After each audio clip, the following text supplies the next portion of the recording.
अस्सलाम वालेकुम my dear all foodies, मेरी प्यारी बहनों और मेरे प्यारे दोस्तों। उम्मीद है आप सब ठीक होंगे। जहाँ भी रहें अल्लाह ताला की रहमत के साए में रहें और हैप्पी रहें। आज की रेसिपी आपके साथ शेयर कर रही हूँ चिकन कोरमे की। वीडियो अच्छी लगे, रेसिपी अच्छी लगे तो चैनल को सब्सक्राइब ज़रूर कीजिएगा और वीडियो को एंड तक वॉच कीजिएगा। बिस्मिल्लाहिर्रहमानिर्रहीम। 2 दरमियानी साइज़ की मैंने प्याज को स्लाइसिस में काट लिया था। प्याज आपने कोशिश करके बारीक काटनी है, बिल्कुल भी क्या है ना कि प्याज मोटी या जो है बड़ी सी रह जाती है तो फिर उसका कलर सही नहीं आता है। कुछ प्याज जल्दी ब्राउन हो जाती हैं और कुछ जो है टाइम लेती है ब्राउन होने में। इसीलिए हम प्याज को लच्छेदार और बिल्कुल बारीक बारीक काटेंगे ताकि प्याज हमारी खस्ता भी फ्राई हो और एक ही साथ एक ही कलर की फ्राई हो। अगर हम मोटी छोटी अलग अलग साइज़ की प्याज काटेंगे तो वो सही से क्रिस्पी भी नहीं होगी और कुछ जल्दी ब्राउन हो जाएगी और कुछ टाइम लेगी। तो प्याज को थोड़ी सी कोशिश करके आपने बारीक काट लेना है। उसके बाद उसको तेल में हम फ्राई कर लेंगे। यहाँ पे फ्लेम आप ज़्यादा हाई मत रखिएगा, दरमियानी फ्लेम पर मैंने प्याज को फ्राई किया है ताकि ये अच्छा सा कलर भी आए और प्याज का टेस्ट जो है वो ख़राब ना हो। तेल इतना ही लेना है जितने में आपकी प्याज अच्छे से गोल्डन फ्राई हो जाए। प्याज फ्राई हो जाए तो हम उसको अलग से साइड पर कर लेंगे। 1 किलो चिकन का कोरमा हम यहाँ पर बनाकर तैयार कर रहे हैं, तो उसमें 2 दरमियाने साइज़ की मैंने प्याज को काटा था।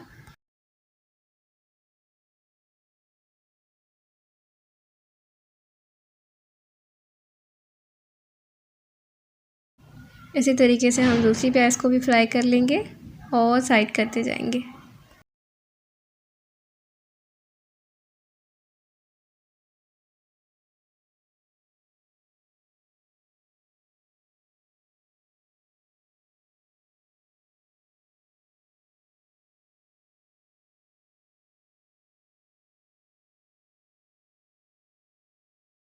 तो जी यहाँ पर प्याज हमारी तकरीबन फ्राई हो चुकी है, बहुत अच्छा सा कलर आ चुका है प्याज का।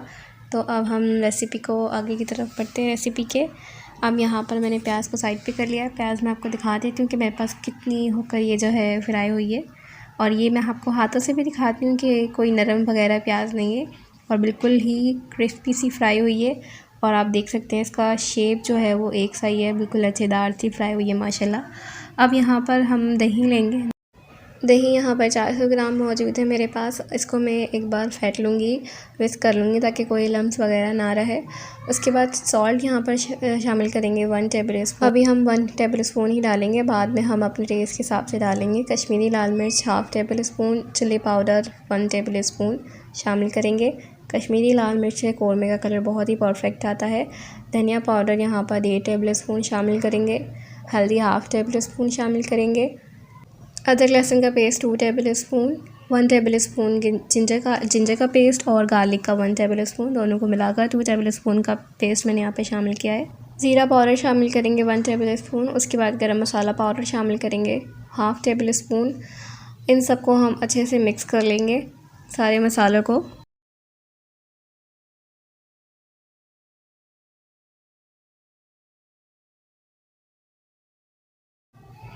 कैमरा एसेंस यहाँ पर मैं शामिल कर रही हूँ 2 पिंच स्पून के करीब, यानी कि 2 कतरे यहाँ पर मैंने शामिल किए हैं कैमरा एसेंस के। अच्छे से मिक्स कर लेंगे इनको। अगर आपके पास केवड़ा वाटर है तो आप 1 टेबल स्पून उसे भी शामिल कर सकते हैं। मैंने यहाँ पर केवड़ा एसेंस यूज़ किया है। अच्छे से मिक्स कर लेंगे, इससे हमारे कोरमे में बहुत ही प्यारी खुशबू निकल कर आएगी। यहाँ पर कुछ खड़े गरम मसाले लिए हैं जिसमें बे लीव्स यानी कि तेज़पात हैं, लौंग, दालचीनी और छोटी इलायची, काली मिर्च, बादियान फूल मैंने एक बड़े साइज़ का लिया था जिसके छोटे टुकड़े कर लिए हैं, और साबुत ज़ीरा लिया था। अब यहाँ पर 1 कप तेल यहाँ पर शामिल किया है मैंने और खड़े गरम मसाले यहाँ पर डाल दिए हैं। हल्का सा करकराऊँगी गरम मसालों को, ज़्यादा आपने फ्राई नहीं करना है वरना गरम मसाला जो है वो जल जाएगा और उसकी खुशबू जो है वो नहीं निकलेगी। तो बिल्कुल हल्का सा इसको करकराएंगे। देख सकते हैं ज़ीरा बिल्कुल नीचे बैठा हुआ है। यहाँ पर फ्लेम मेरी मीडियम है, लो टू मीडियम है। बस हल्का सा इसमें बबल्स आ जाएँ, जैसे कि बबल्स आ गए हैं, बस इतना ही हमने करकराना है। चिकन यहाँ पर 1 किलो लिया है। अच्छा जी, चिकन की बोटियाँ आप देख सकते हैं साइज़ में बड़ी रखवाइएगा। कोरमे में जो है ना चिकन की जो बोटियाँ हैं वो बड़ी होनी चाहिए। जिसके भी लेते हैं, बीफ का हो या चिकन का, ये क्या है ना गोश्त तेल में या पकने के बाद जो है वो सुखड़ जाता है, छोटा हो जाता है साइज़ में। तो इतनी तो बोटियाँ आपकी होनी चाहिए कि जब पके कोरमा तो माशाल्लाह अच्छी सी लुक भी आए और आपका गोश्त भी अच्छा सा नज़र आए। इस चिकन को हम तेल में अच्छी तरीके से फ्राई करेंगे प्यारा सा कलर आने तक। बस चिकन का कलर चेंज हो जाए इतना हमने इसको फ्राई करना है। तो मैं घुमा घुमा के इसको अच्छे से फ्राई कर लेती हूँ। बोटियाँ आपको माशाल्लाह नज़र आ ही रही होंगी कि मैंने काफ़ी बड़ी साइज़ में रखवाई थी बोटियाँ। अभी फ्राई होने के बाद मैं आपको दिखाती हूँ कि कितनी इसकी शेप रह जाएगी बोटियों की, साइज़ कितना ही कम कर लेगी अपना।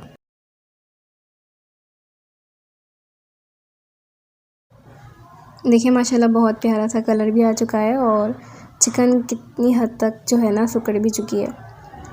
बहुत इतना ही आपने जो है ना इसको फ्राई करना है। फ्राई करने के बाद अब यहाँ पर हमने जो दही फेंट कर रखा था बस उसे शामिल करेंगे। चिकन को आपने अच्छे से फ्राई कर लेना है ताकि इसमें जो है ना कोई स्मेल ना रहे। बस यहाँ पर आप दही का मसाला जो हमने रेडी करके रखा था वो शामिल कर देंगे और इसको एक बार फिर अच्छे से मिक्स कर लेंगे।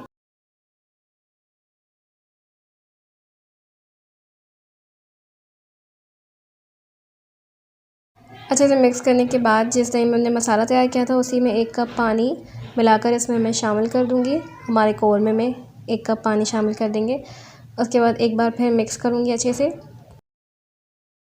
और इसको कवर करूँगी 10 मिनट के लिए लो टू मीडियम फ्लेम पर, ताकि हमारा जो दही है वो भी अच्छे से पक जाए और चिकन जो है टेंडर हो जाए।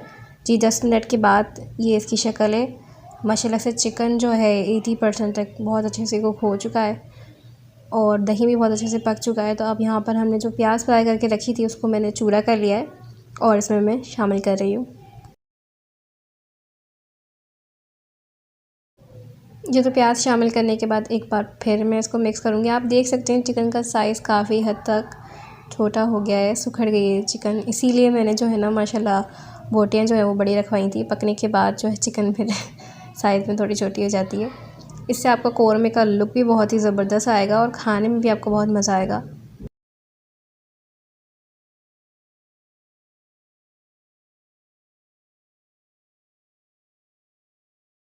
जी तो यहाँ प्याज शामिल करने के बाद दोबारा मैं अगेन 1 कप पानी यहाँ पर शामिल करूँगी और इसको कवर करेंगे 5 मिनट के लिए मीडियम फ्लेम पर।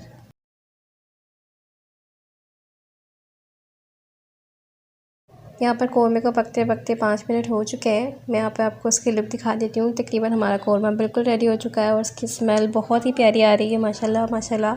चिकन परफेक्टली टेंडर हो चुकी है और ग्रेवी हमारी बहुत ज़बरदस्त बनकर तैयार हुई है। तकरीबन हमारा कौरमा बिल्कुल रेडी है सर्व करने के लिए।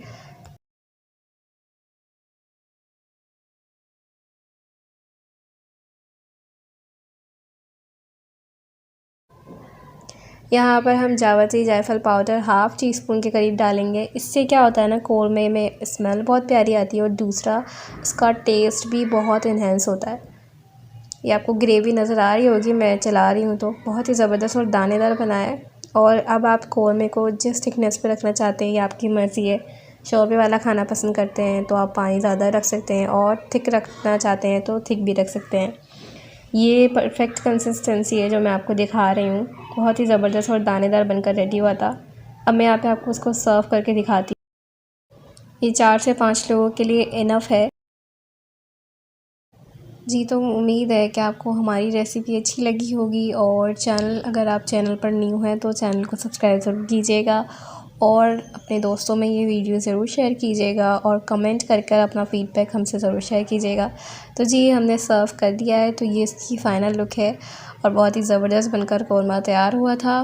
नान के साथ या चपाती के साथ आप इसको सर्व कर सकते हैं। अब मुलाकात होगी आपसे अगली वीडियो में। तब तक के लिए अपना बहुत सारा ख्याल रखें और मुझे अपनी दुआ में याद रखिएगा। मुलाकात होगी इंशाल्लाह नेक्स्ट वीडियो में। अल्लाह हाफ़िज़।